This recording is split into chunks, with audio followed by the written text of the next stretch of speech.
Hey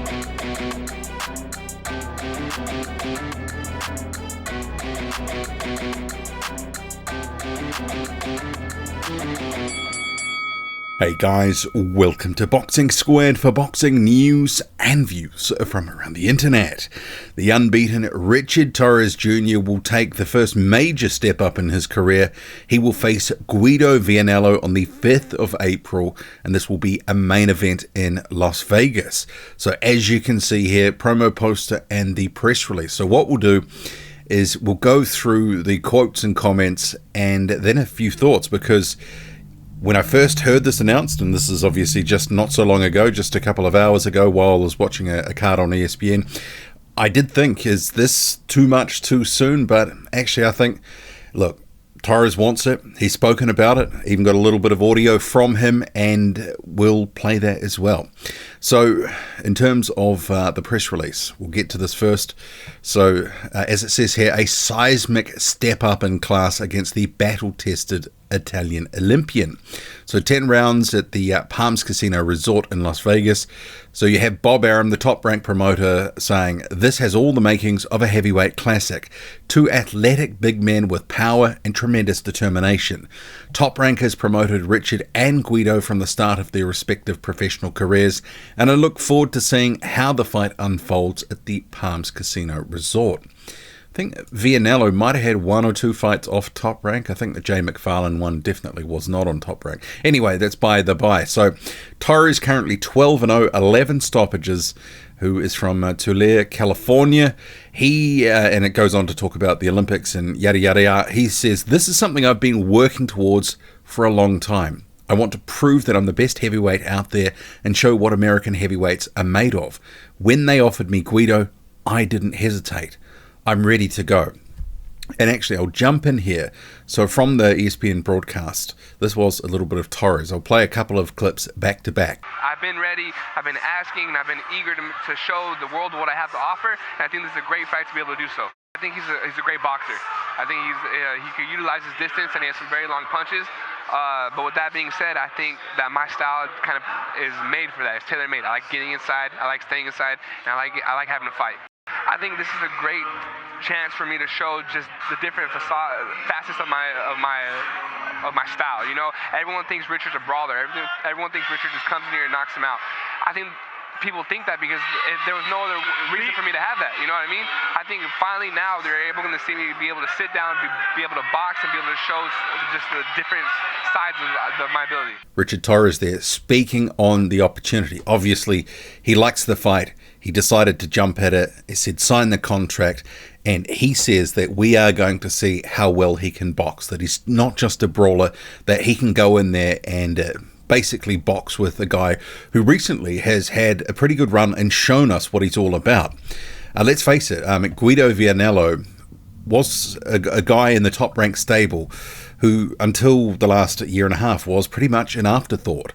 It was a run of pretty mediocre performances, and it looked like he was in pretty much a loser leaves town position. But more recently, obviously, he's had some good performance against F.A. Ajagba, and as it notes here, Arslanbek Makhmudov, his last fight, stopped him in 8 rounds, and that was it August? Anyway, it was 2024. So Vianello says, "I'm excited for this fight. After fighting Makhmudov, I showed I was ready for anyone. Richard is a talented young fighter, but he has never faced anyone like me. I will show myself to be Top Rank's best heavyweight and move on to challenge for world titles." And it does actually seem that Vianello, I mean, you look at the record here, 13-2-1. At 30 years old, he does seem like he's really coming into the best of his prime. Like I say, some of the opponents at a certain point, you know, some of the performances, Jay McFarlane wasn't a great performance. Wasn't a great performance against Kingsley eBay, and there have been some other stinkers in there. He was fighting well against Johnny Rice, but before getting stopped by a punch that opened up a cut. And that's one of the things that he'll have to look out for in this fight against Richard Torres, because if he gets cut, obviously that's going to put him on the back foot. But more recently, you have had a situation that fight against F.A. Ajagba resurrected his career.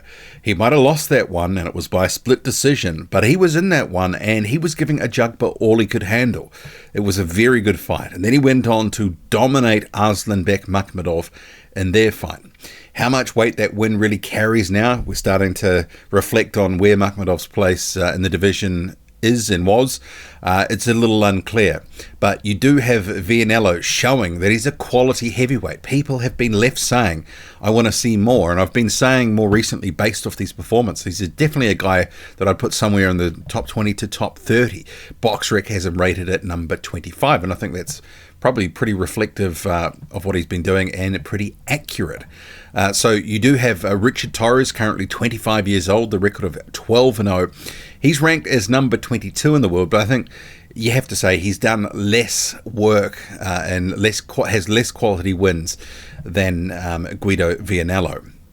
His last fight out was against Isaac Munoz Gutierrez, who you might remember had was on the end of a real beating by Jermaine Franklin, but Franklin couldn't stop him. You had Richard Torres, who I think has sneaky good power. I think he does have underrated power. I think he's one of these guys, when he does really connect and clean, that you stay hit. So he stopped Munoz in the third round of their fight.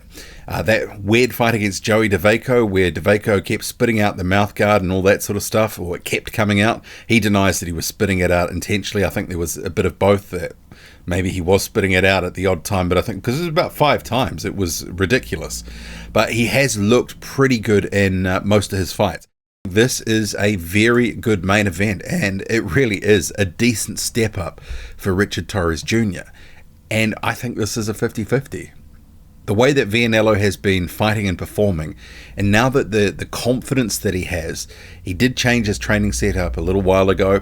And, you know, when he is boxing with confidence and, you know, using the jab, using his footwork, and Vianello's got very good footwork, as does Torres. So it could shape to be a very entertaining, and I think it's sometimes tactical matchup. But I do think that the brawler in Richard Torres, he will have to bring that out at some point. He's going to have to disrupt the rhythm. Remembering, and you can even kind of see it from this poster, Vianello is the taller and longer guy.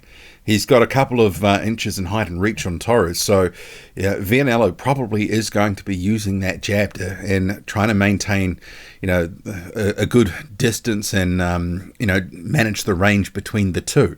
So Torres is going to have to get to the inside, and we've seen when he does do that, he can be devastating. So I like this matchup because I could see it playing out a number of ways, and it's a significant step up for Torres, who until this point he's faced, you know, some decent heavyweights, but they've either been journeymen or, like in the case of Brandon Moore, a little bit untested. Joey DeVaco, you know, pretty shop-worn journeyman. Munoz, guy who can take a bit of punishment, but not really a threat. Vianello is a guy that if he's not careful, you know, he could be knocked out by Richard Torres. And you had Vianello saying he wants to prove he's the number one heavyweight in the top-ranked stable. Right now in that American stable, because you had Makhmudov, who was signed to a co-promotional deal. There was a while ago Stephen Shaw. You know, they're kind of, you know, they've fallen down the pecking order. Jared Anderson coming off a loss and unimpressive in his most recent comeback fight. You know, it is there for the taking. And, you know, obviously F.A. Ajagba there as well. That's, you know, perhaps we could see if you have Torres losing this one, maybe Vianello goes on to have a rematch with F.A. Ajagba, or potentially does have a good fight against a more tested and seasoned contender who's a little bit higher up the pecking order. I don't think this is a loser leaves town fight for Vianello if he loses. If he performs well and he still loses, you know, he'll be kept on, and there's always good fights. I think that one with Ajagba, people were left wanting more because he fought so well. Fought very well against Makhmudov. So it's all there for both these guys. There's no shortage of motivation for both to do well. I don't necessarily think Torres' career rides on this. If he loses to Vianello, it could end up being that too much too soon, you know, position. But sometimes, you know, stepping up to these sorts of fights, it could be the making of a fighter, win or lose. So I like it. I think this is a 50-50 fight. I'm kind of leaning a little bit towards Vianello based off what we've seen recently. Torres is still a little bit of a question mark, but I'm probably going to sort of flip-flop between now and then, because I think it is very evenly matched at this point in Torres' career. I think Vianello definitely has a ceiling, and maybe that's, maybe top 15 to 20-ish. Maybe he could get a little bit higher than, because I think 25 in the world is fair. Maybe he's got a little bit more developing to do. I don't think he's ever going to be elite. I don't think he'll get as far as fighting for a title. But fighting a Torres on the way up, who's not fully developed, not fully seasoned, could be the right time. And for Torres, obviously, if he goes in there, gets a win, it's impressive for one. But if he does really well and stops Vianello in impressive fashion, that could really see the career take off. So all sorts of storylines in this one. What do you make of it all? Drop a comment loud and often. Hit like, hit subscribe. Follow me on Twitter, boxing_squared. I'm out.